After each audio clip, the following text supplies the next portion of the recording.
मुगल काल में एक शहजादा जिसको जनता तो बहुत पसंद करती थी लेकिन उसके अपने नहीं। इसका ज्यादातर समय युद्ध स्थल की बजाय धर्मगुरुओं के बीच, तलवार की बजाय किताबों के बीच और इसकी दिलचस्पी रणनीति की बजाय उपनिषदों को अनुवाद करने के बीच थी। इसके बारे में यहाँ तक कहा जाता है कि शायद अगर यह शहजादा मुगल गद्दी पर बैठता तो भारत में 17वीं शताब्दी में कट्टर इस्लामिक शासन की जगह एक धर्मनिरपेक्ष सत्ता का शासन होता। आखिर यह शहजादा कौन था? और यहाँ तक कि आज की वर्तमान सरकार भी जहाँ शहरों के नाम से मुगलों का नाम हटा रही है, वहीं इस मुगल शहजादे के नाम पर कई शहरों का नाम रखा जा रहा है। इसलिए इस कहानी को समझने के लिए कहानी के अंत तक जरूर बने रहें। और हाँ, अगर चैनल पर नए हैं तो वीडियो को लाइक करना ना भूलें और चैनल को सब्सक्राइब कर दें। दारा शेखों, जी हाँ, उस शहजादे का नाम था दारा शेखों। दारा शेखों एक ऐसा नाम जो मुगल इतिहास से हमेशा के लिए मिटा दिया गया। दारा शेखों शाहजहां का सबसे बड़ा बेटा और औरंगजेब का बड़ा भाई था। दारा शेखों का पिता शाहजहां, जो कि जहांगीर का बेटा था, उसके 2 बड़े भाई थे।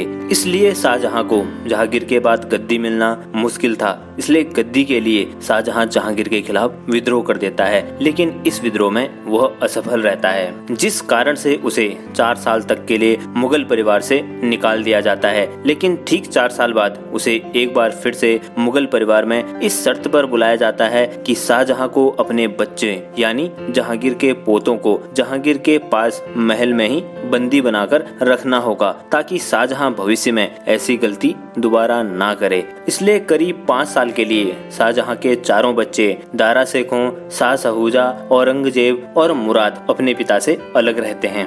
5 साल के बाद जब दारा शेखों 13 साल का होता है तो तब वह अपने पिता से मिल पाता है। शाहजहां के गद्दी संभालते ही दारा शेखों को छोड़कर शाहजहां के द्वारा सभी पुत्रों को मुगल राज्यों में भेज दिया जाता है, जैसे कि औरंगजेब को दक्षिण में, शाह सहूजा को पूर्व में बंगाल में और मुराद को उत्तर में। लेकिन दारा शेखों शाहजहां का सबसे ज्यादा चहेता होता है, उसे राजमहल में ही रखा जाता है, जिस कारण से उसकी रुचि धार्मिक ग्रंथों की ओर बढ़ जाती है। जहाँ एक तरफ उसके भाई राज्यों का कार्यभार संभाल रहे थे, वहीं दारा शेखों का इंटरेस्ट धार्मिक चीजों में बढ़ता रहता है। सभी धर्म ग्रंथों को पढ़ने के बाद दारा शेखों को एहसास हो जाता है कि ईश्वर सिर्फ किसी एक धर्म या किसी एक मजहब के लिए नहीं बना है, बल्कि यह सबके लिए एक समान है। अपनी ज्ञान और विश्वास के कारण उसने 44 साल की उम्र में मजमा उल बहरैन एक किताब लिख डाली, जिसमें उसने बताया था कि हिंदू मुस्लिम अलग अलग होने की बजाय एक ही हैं, और साथ में यह भी बताया था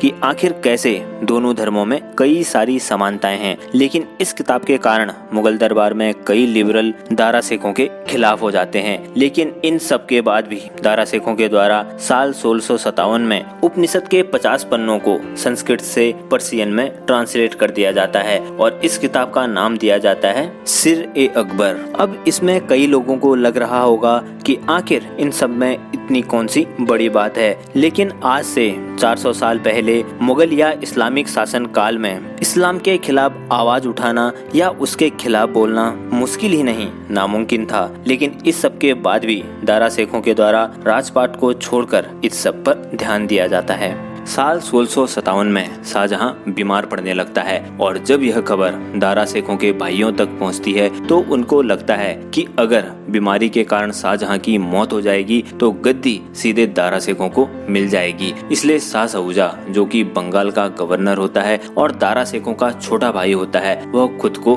बादशाह घोषित कर देता है और दिल्ली के लिए रवाना हो जाता है। लेकिन उसको रास्ते में ही बनारस के नजदीक दारा शेखों के बेटे सुलेमान शेखों के द्वारा रोककर पराजित कर लिया जाता है। इसके बाद दिल्ली की गद्दी के लिए दारा शेखों का तीसरा भाई औरंगजेब और सबसे छोटा भाई मुराद एक एग्रीमेंट कर लेते हैं, जिसके तहत यह प्लान होता है कि दारा शेखों को हराने के बाद 1/3 साम्राज्य मुराद के हाथों में चला जाएगा और 2/3 औरंगजेब के हाथों में।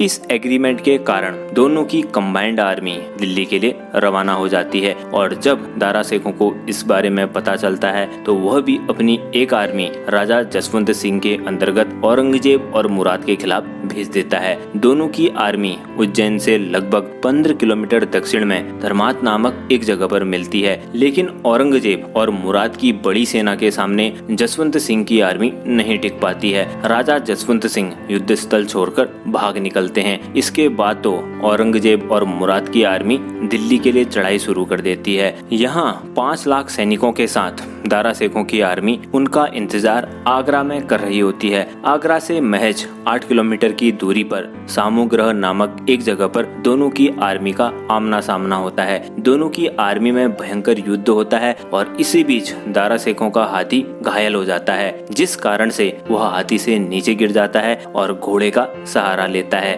बस यह वही कारण होता है जिसमें पूरा खेल पलट जाता है। हाथी छोड़ने के कारण दारा शेखों की आर्मी को लगता है कि दारा शेखों कहीं नजर नहीं आ रहा है, जिस कारण से उनको लगता है कि दारा शेखों के साथ कुछ हादसा हो गया है और उनका मनोबल टूटने लगता है, जिस कारण से दारा शेखों की हार तो निश्चित हो जाती है। और इसी कारण से दारा शेखों युद्ध का मैदान छोड़कर दिल्ली की तरफ भागने लगता है। आगरा पहुंचने तक उसकी हालत काफी ज्यादा खराब हो जाती है और अब वह इस हालत में नहीं होता है कि मुगल गद्दी संभाल पाए, इसलिए मुगल गद्दी को संभाला जाता है औरंगजेब के द्वारा। लेकिन यह कहानी यहीं खत्म नहीं होती है। बादशाह बनने के बाद सबसे पहले औरंगजेब अपने पिता शाहजहां और अपनी बहन जहानारा को सलाखों के पीछे डाल देता है और इसके बाद वह मुराद का भरोसा भी तोड़ देता है। जो एग्रीमेंट मुराद और औरंगजेब ने युद्ध से पहले करा था, औरंगजेब उसे सिर्फ तोड़ता ही नहीं है बल्कि मुराद को मौत के घाट भी उतार देता है। और इसके बाद दारा शेखों और उसका पुत्र सुलेमान शेखों भी दिल्ली छोड़कर भाग जाते हैं। सुलेमान शेखों, जो कि दारा शेखों का पुत्र होता है, वह एक हिंदू राजा के पास शरण लेता है, लेकिन औरंगजेब के कई सारे रिक्वेस्ट और प्रेशर के कारण इस हिंदू राजा को सुलेमान शेखों को छोड़ना पड़ता है। इसके बाद औरंगजेब के द्वारा सुलेमान शेखों को करीब 2 साल तक के लिए स्लो पॉइजन दिया जाता है और लगभग 2 साल के बाद सुलेमान शेखों की दर्दनाक मौत होती है। इसके साथ ही दारा शेखों भी पहले औरंगजेब के खिलाफ लाहौर में सेना तैयार करता है, लेकिन यह उसमें असफल रहता है। इसके बाद वह लाहौर से भागकर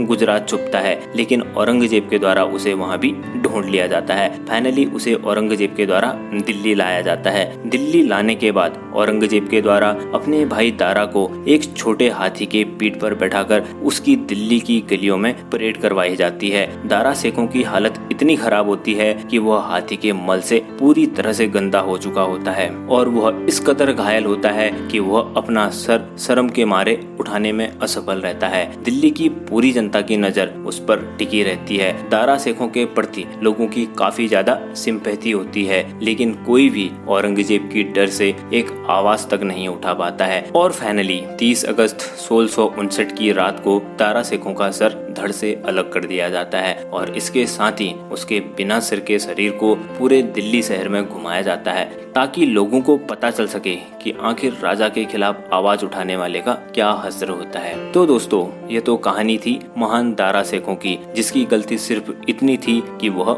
महान था। आपको दारा शेखों की यह जानकारी कैसी लगी कमेंट सेक्शन में कमेंट करके जरूर बताएं और वीडियो पसंद आया हो तो लाइक कर दें और जी हाँ, चैनल को जरूर सब्सक्राइब कर दें। जय हिंद।